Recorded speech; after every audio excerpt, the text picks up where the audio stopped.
我が輩はリザードマンのガビルである。お前らも配下に加えてやろう。光栄に思うがよい。よっ、ガビル様最高。かいい息してる。配下に加えてやる。光栄に思え。大丈夫でしょ。だって君弱いもん。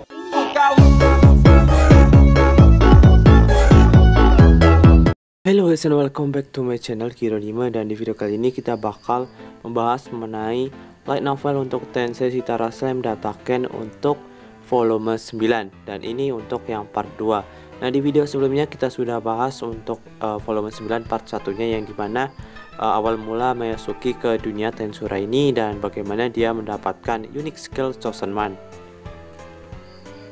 Dan di video sebelumnya juga si Mayasuki terakhirnya itu berhadapan dengan Jinrei ya, dan dia udah ngalahinnya berkat bantuan dari skill unik Chosen One. Nah, di sini kita bakal ngelanjutin untuk light novelnya yang terakhir kali dia ngelawan Jinrei. Dan oke, tapi sebelum kita ke pembahasannya, seperti biasa buat kalian yang belum subscribe channel ini, jangan lupa subscribe dan tekan juga tombol notifikasi lonceng supaya nggak ketinggalan video terbaru dari channel ini. Dan kalau udah, langsung aja kita ke light novelnya. Nah, oke. Nah, di sini ada kita lanjut dari pembahasan unique skill Chosen One, dan ini skill pahlawan. Nah, oke. Pertama adalah skill Haki Pahlawan. Skill yang juga dimiliki Raja Dwarf Gazelle. Itu aura yang hanya bisa dipancarkan oleh pahlawan. Lawan yang lebih lemah dari mereka akan dibuat tidak bergerak di bawah aura yang mengesankan. Itu adalah skill yang merespon hanya pada pemegang skill aura khusus. Yang kedua adalah skill Hero Blessing. Pengguna mengalami dorongan besar untuk stat keberuntungannya, bahkan serangan normal akan menjadi serangan kritis. Efek ini juga berlaku untuk anggota partinya. Selain itu, penonton akan mengingat semua tindakan yang dilakukan oleh pengguna Chosen One. Dalam cahaya positif, kekuatannya luar biasa. Yang ketiga adalah skill Karisma Pahlawan. Penonton yang menyaksikan aksi pahlawan akan terinspirasi, rasa takut apapun akan digantikan oleh keberanian. Pada akhirnya mereka akan dipenuhi dengan kepercayaan diri untuk bertarung bersama penggunanya. Efek lain adalah bahwa siapapun yang dikalahkan pahlawan secara otomatis akan menjadi pengikut, kecuali kematian tentunya. Efek ini juga berlaku untuk monster yang hidup. Yang terakhir adalah skill Tindakan Pahlawan. Langkah pertama untuk menjadi pahlawan, pengguna akan menjadi panutan bagi teman-temannya dan pada akhirnya akan mendapatkan pujian dari semua orang di sekitarnya. Bahkan ini adalah kemampuan skill unik Chosen One. Sebagai soal fakta, ini adalah skill yang sangat langka, bahkan di antara skill unik itu sebanding dengan Absolute Severance dan Unlimited Immersement. Keduanya sebelumnya digunakan oleh pahlawan terpilih lain saat di masa lalu. Meskipun itu hanya skill unik, kekuatannya sebenarnya mirip dengan skill ultimate. Itu memiliki kemampuan luar biasa. Nah, jadi ini skill unik Chosen One ini kategorinya unik ya, bukan ultimate. Nah, tapi kekuatannya itu hampir setara dengan skill ultimate, Absolute Severance dan Unlimited Immersement yang digunakan pahlawan masa lalu. Meskipun di sini Jinrei dianggap sebagai salah satu yang terkuat di kota, ia masih bukan tandingan skill milik Masayuki ini. Sayangnya Masayuki tidak mengetahui hal ini. Dia benar-benar tidak menyadari fakta bahwa dia melepaskan kekuatan yang mencengangkan. Tapi itu bukan masalah besar karena Chosen One adalah skill pasif. Chosen One memanifestasikan dirinya untuk keinginan Masayuki untuk menjadi pahlawan, namun itu sekarang mengabaikan keinginan pribadinya dengan ganas mendorong Masayuki ke jalan menuju pahlawan. Jadi dia adalah pahlawan terpilih berambut pirang. Oh, saya pernah mendengar tentang dia. Apakah itu pahlawan terpilih yang pernah aktif di masa lalu? Aku mendengar dia hilang. Mungkinkah dia telah dibangkitkan? Teriakan di kerumunan itu berangsur-angsur bertambah keras. Pahlawan terpilih? Dia pahlawan terpilih, itu tidak mungkin. Tapi lihat keterampilan itu. Dia benar-benar yang sebenarnya. Tidak butuh waktu lama orang banyak untuk mencapai konsensus bahwa Masayuki memang pahlawan terpilih. Sebenarnya rambutku hanya diwarnai pada saat Masayuki memperhatikan. Bagaimanapun itu sudah terlambat. Para penonton semua menatapnya dengan mata berbinar seolah-olah idola terbesar mereka berdiri di depan mereka. Nah, jadi di sini udah banyak yang mengakui kalau Masayuki itu adalah pahlawan terpilih ya. Dan sejak saat itu Masayuki tidak lagi menyangkal klaim jika dia pahlawan terpilih. Ini akan menjadi kesalahan perhitungan yang menyakitkan nantinya, karena pada saat ini pahlawan terpilih legenda pahlawan cemerlang Masayuki akan dibuka. Belakangan, Masayuki dikawal ke ibu kota Ingrassia oleh staf Asosiasi Kebebasan. Di sana dia bertemu Yuki Gagurasaka. Kamu juga sudah banyak mengalami ini, kata Yuki. Mendengar ini, Masayuki tidak bisa membantu tetapi tersedak sedikit. Namun setelah belajar sedikit lebih banyak, dia menyadari bahwa pemuda bernama Yuki ini telah berada di dunia ini selama hampir 10 tahun.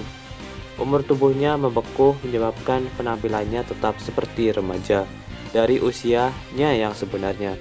Masayuki menyimpulkan dia seharusnya sudah berada di sini sejak sekolah menengah. Dia telah melalui banyak hal lebih dari diriku. Menyadari hal ini, dia merasa bahwa dia seharusnya tidak menjadi yang merobek sekarang. Itu memberinya semangat dan menginspirasi dia untuk terus berjuang. Setelah berbicara dengan Yuki, Masayuki memutuskan untuk menjadi seorang petualang. Untungnya Jinre bersedia menjadi temannya dan Yuki menyetujui. Masayuki tidak ingin bergantung pada Yuki dan sebaliknya. Ia ingin mencari nafkah sendiri dengan menjadi seorang petualang. Untuk beberapa alasan aku bisa mengerti bahasa mereka, jadi aku mungkin sedikit lebih beruntung daripada Yuki-san. Itu kalimatku, dirimu tidak dapat membayangkan kesulitan yang harus aku lalui pada awalnya. Meskipun untungnya diriku mendapat mentorku untuk merawat diriku, jadi itu tidak terlalu buruk bagiku. Jujur saja ada sihir di dunia ini yang membuat berkomunikasi dengan orang lain sangat mudah. Belajar membaca dan menulis tampaknya menakutkan bagi Masayuki. Tapi Yuki menjelaskan kepadanya bahwa dialog lisan murni dapat diselesaikan dengan sihir. Yuki kemudian membaca dokumen di tangannya yang berisi kandidat potensial untuk menjadi teman petualangan Masayuki. Oh ya, Boni di sini juga menggunakan sihir untuk mempelajari bahasa. Tampaknya pemuda yang bernama Boni juga mengandalkan sihir untuk berbicara kepada orang-orang. Dia adalah lulusan Akademi Ingrassia dan orang dari dunia lain. Di bawah perlindungan Yuki, tampaknya dia hanya bisa berbicara bahasa Inggris. Lahir di Amerika Serikat membuat komunikasi dengan Yuki sepenuhnya mustahil. Saat itulah sihir menjadi berguna dan sejak saat itu Boni menjadi terobsesi dengan sihir. Berharap untuk belajar di akademi, dia menjadi seorang petualang agak baru-baru ini. Dan dia mencari teman, kebetulan party Masayuki datang pada waktu itu. Inilah bagaimana regu 3 orang dibentuk. Masayuki dan krunya berkembang dengan kecepatan luar biasa. Hanya dalam waktu setengah tahun pasukannya sudah diberi julukan The Shining. Meskipun Jinre berada di peringkat C+, kekuatannya sebanding dengan peringkat B. Dengan bantuan tambahan sihir Boni, mereka dapat dengan aman menangani setiap quest yang mereka coba. Masayuki hanya seorang amatir dengan pengetahuan minimal kendo, namun ia memiliki skill ultra langka Chosen One. Skill ini juga berlaku untuk rekan satu timnya, menyebabkan semua serangan mereka menjadi mematikan atau serangan kritis.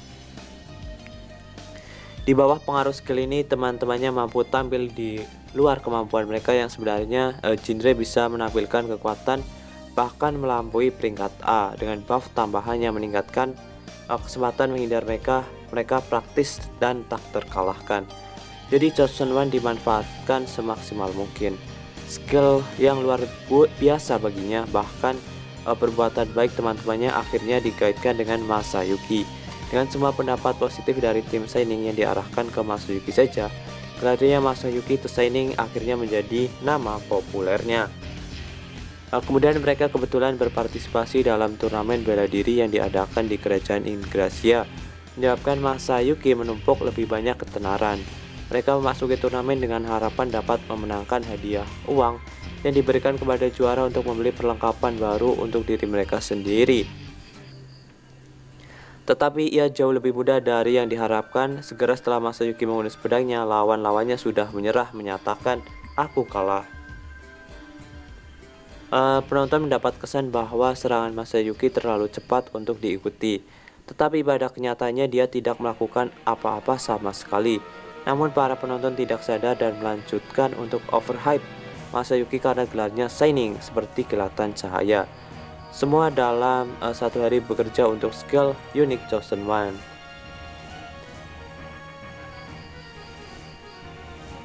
Kemudian untuk mendapatkan kesempatan melawan skill ini, lawannya harus minimal memiliki skill unik karena Masayuki tidak dapat menghentikannya dengan kehendaknya sendiri. Rumor mulai menyebar ini membuat Masayuki sakit kepala. Tetapi itu tidak membuatnya sakit, jadi dia menyerah untuk menolaknya. Dia memutuskan untuk bermain bersama dengan harapan publik dari pahlawan terpilih. Sekitar waktu itulah seorang teman keempat bergabung dalam partinya. Itu adalah seorang gadis bernama Jiu. Dia adalah pengguna spirit magic tingkat tinggi. Dia datang menemui mereka sendiri setelah mendengar desas-desus tentang Masayuki. Pada awalnya Jiu menyebut Masayuki bajingan yang melambai-lambai di sekitar nama pahlawan terpilih. Tapi untuk beberapa alasan Jiu mulai menyembah Masayuki dari waktu ke waktu. Meskipun Jiu memiliki temperamen yang aneh, dia ternyata mahir dengan sihir penyembuhan dan segera menjadi bagian integral dari tim. Jadi Masayuki dan kawan-kawannya naik pangkat, menendang pantat selama turnamen bela diri dan mencapai peringkat A dengan mudah. Dengan kerajaan Inggrisya sebagai basis operasi mereka bergabung dengan jajaran pahlawan dalam waktu kurang dari 1 tahun. Dalam keadaan ini 1 tahun penuh dengan kemajuan sengit berlalu, meskipun Masayuki sendiri sangat tercengang. Dia sudah terbiasa dipanggil pahlawan oleh orang lain. Manusia memang makhluk memiliki kemampuan beradaptasi yang kuat. Masayuki dengan santai berpikir sendiri. Masayuki selalu dipenuhi dengan keraguan meskipun ia dipuji oleh puluhan ribu orang setiap hari. Saat itulah Masayuki mendapat kesempatan yang akan selamanya mengubah hidupnya. Nah, jadi itu untuk prolog. Untuk part 2-nya The Shining Hero. Next video kita masuk ke chapter 1 dengan judul Malam Upacara Pembukaan. Nah, jadi kayak gitu untuk volume 9 part 2 untuk prolognya. Oke, jadi mungkin cukup sekian aja untuk video kali ini. Jangan lupa subscribe and like. Bye bye.